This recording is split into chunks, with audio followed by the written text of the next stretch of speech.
पालकची भाजी खायला खूप पौष्टिक आहे, म्हणून आपण पालकची सुक्की भाजी, पातळ भाजी बनवतो, तरी देखील खायला टाळाटाळ केली जाते, आवडत नाही बऱ्याचदा.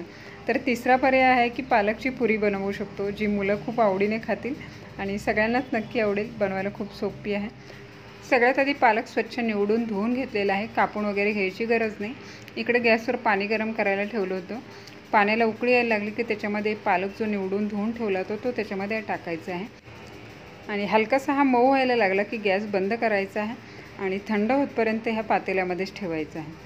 आता पालकच्या पानांबरोबर जे कोवळे कोवळे देठ आहेत ना तेवढेच घ्यायचे. खूप जाडसर जो भाग आहे ना तो घ्यायचा नाही, नाहीतर काय होतं, वाटल्याच्या नंतर त्याचा केसासारखा भाग जो आहे ना तो दातामध्ये खाताना अडकला जातो. त्याच्यामुळे शक्यतो कोवळे कोवळे देठ घ्यायचे आहेत. आता हे थंड होत आहे तोपर्यंत बाकीची तयारी करूया. इथे मिक्सरच्या भांड्यामध्ये 2 हिरव्या मिरच्या घेतलेल्या आहे, 4 ते 5 लसूण पाकळ्या, आल्याचा तुकडा घेतलेला आहे आणि त्यानंतर जो पालक शिजवून ठेवलेला आहे ना तो आता मिक्सरच्या भांड्यामध्ये ॲड करायचा आहे. म्हणजे हे सगळं साहित्य आपल्याला बारीक करून घ्यायचं आहे. आता मी इथे अर्धा जुडी पालक घेतलेला होता, याच्यामध्ये एक 15 ते 20 पुऱ्या झालेल्या आहेत बारीक आकाराच्या. आणि इथे पालकचं प्रमाण जे आहे ना तुम्ही आपल्या अंदाजाप्रमाणे कमी जास्त करू शकता. खूप कमी घेतलं तर पालकची चव पुऱ्यामध्ये येणार नाही, त्याच्यामुळे पालक असं शिजवून मग सगळं मिक्स करून जेवढं पीठ बसेल तेवढं भिजवून घ्यायचं आहे. आता हे बारीक करताना एकदम बारीक असं करून घ्यायचं आहे. या पद्धतीने एकदम बारीक पेस्ट अशी झालेली आहे आणि कोवळे देठ आहे, त्याच्यामुळे कुठल्याही असं केसासारखा भाग वगैरे देठांचा याच्यामध्ये आलेला नाही. एका मोठ्या भांड्यामध्ये काढून घेतलेलं आहे, जेणेकरून पीठ मळायला देखील आपल्याला सोपं जाईल.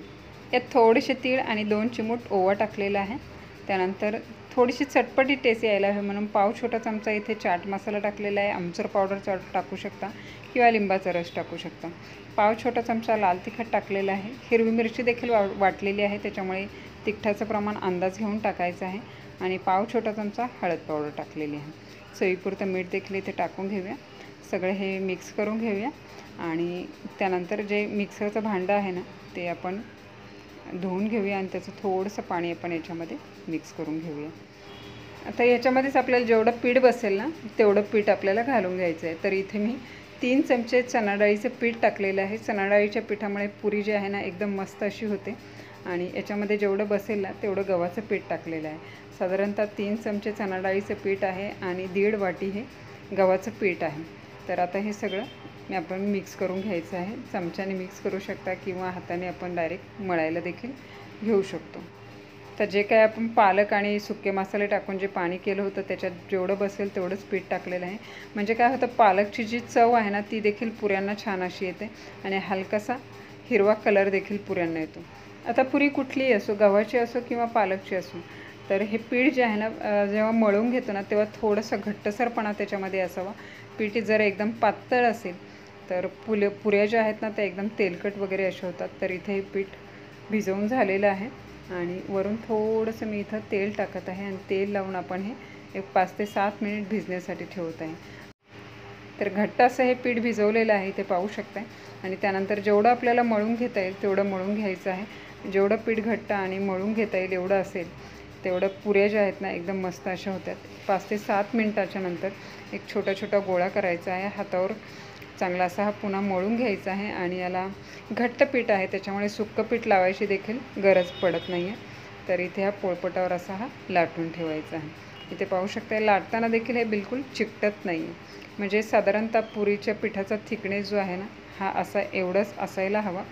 तर खूप पातळ देखील नाही. आपण जेवढी नॉर्मल पुरी लाटतो ना त्या साईजच्याच पुऱ्या लाटायच्या आहेत. आपण एक एक करून लाटू शकतो किंवा एक मोठी पोळी लाटून या पद्धतीच्या एकसारख्या सगळ्या पुऱ्या ज्या आहेत ना अशा झाकणाने कट करून घेऊ शकतो. आता जे काय एक्स्ट्राचा कट केलेला भाग आहे ना तो काढत आहे. थोडंसं मुलांना आवडतं म्हणून असे हे मध्ये वेगवेगळ्या शेपचे जे कट झाले जातात ते देखील मी ठेवलेले आहेत. इथं पुरीचा जो थिकनेस आहे ना तो पाहू शकताय आणि पुरी लाटताना देखील कुठेही चिकटलेली नाही आहे किंवा कुठेही चिरा वगैरे गेलेला नाही आहे. म्हणजे या पद्धतीचं पीठ असं असायला हवं. याच्यामध्ये जे ओवा आणि तीळ टाकलेले आहे त्याने देखील खाताना एकदम मस्त अशी चव येते. तर पुऱ्या लाटून झाल्या की एका साईडला मी इथं तेल गरम करायला ठेवले. छोटीशी कढई घेतलेली आहे. पुऱ्यांचा आकार देखील छोटा आहे आणि जास्त तेल देखील लागत नाही, त्याच्यामुळे छोट्या कढईमध्ये ह्या पुऱ्या ज्या आहेत ना व्यवस्थित अशा तळल्या जातात. तेल गरम झालं की गॅसची फ्लेम मिडियम टू लो ठेवायची आहे आणि त्या सगळ्या पुऱ्या तळून घ्यायच्या आहेत.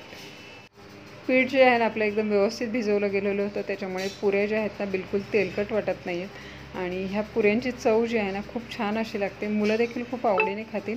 ह्या अशाच खायचं म्हटलं तरी चवीला छान लागतात. चहाबरोबर खाऊ शकता, दह्याबरोबर खाऊ शकता किंवा चटणीबरोबर खाऊ शकता. आणि मुलांच्या टिफिनवर देण्यासाठी सुद्धा एक बेस्ट असा ऑप्शन आहे. तर नेहमीच आपण पालकची भाजी बनवत असतो, तर कधीतरी पालकच्या ह्या पुऱ्या करून पहा, चवीला खूप छान होतात.